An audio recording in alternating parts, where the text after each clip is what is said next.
I've always been interested in art. Like as a little boy, I used to draw a lot, and growing up, I've always kind of painted with like watercolors. I did a little bit of carving back in Nigeria.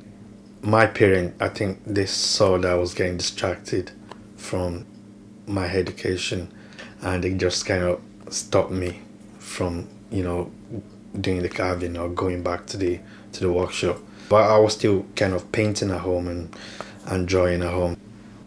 And I moved to London. Yeah, I did a bit of finance, continued where I stopped in Nigeria, and I just wasn't enjoying it. So I went into a full time job before I went back to college. I walked into the printmaking workshop, and I just saw the big presses, and I saw the acid bath and the technicality of it. There was a lot in it for me that I could learn.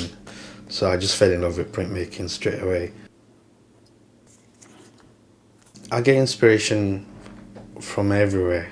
I think my main motivation is struggle, my journey, where I'm from. I made a piece for my degree show, which is called Northeast Safari, and it's about mixing the two cultures together, like where I'm from to where I am right now.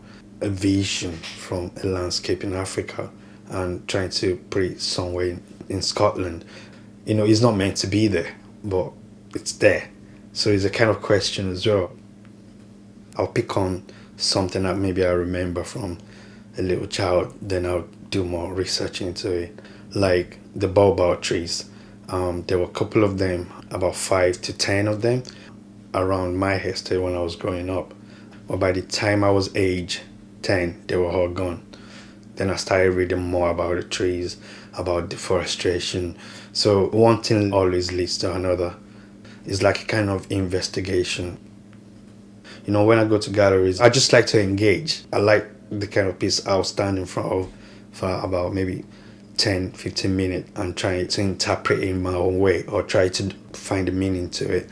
So I try to let that come out of my work as well. Like, it's not just something you can just walk past. It's something you really have to look at.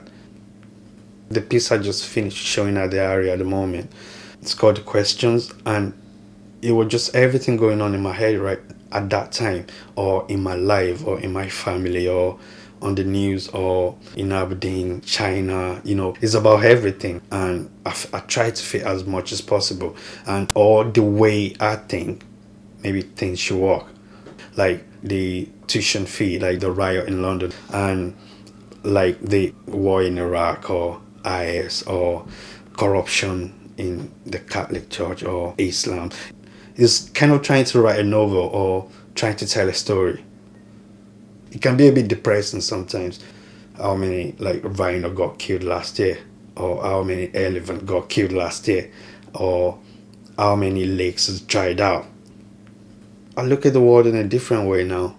In the last 3 years, I've done more research, and I know more that I've known throughout all my life. And I know deep inside myself that I'm just a totally different person now. It can be a bit scary sometimes. It can be really frustrating sometimes, or make you a bit angry. And I found out I was getting a bit hungry. I stepped back a bit and I just became a spectator. I just try to put that anger down on whatever I'm working on. My next piece is called Road to Riches.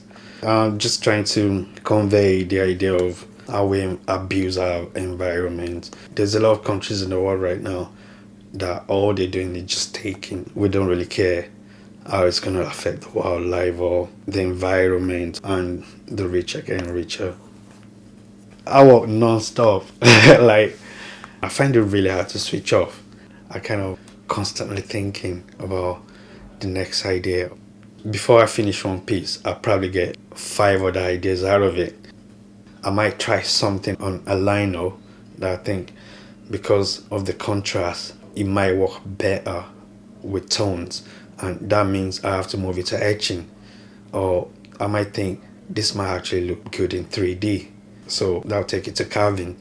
And I might think this might be interesting in installation. Because I play around a lot, I don't really know sometimes where it's gonna end. So it's having an idea and finding the best way to bring it to life. I'll put it through my heart, then pass it through my head. And if my head tells me to go on with it, yeah, just go with it.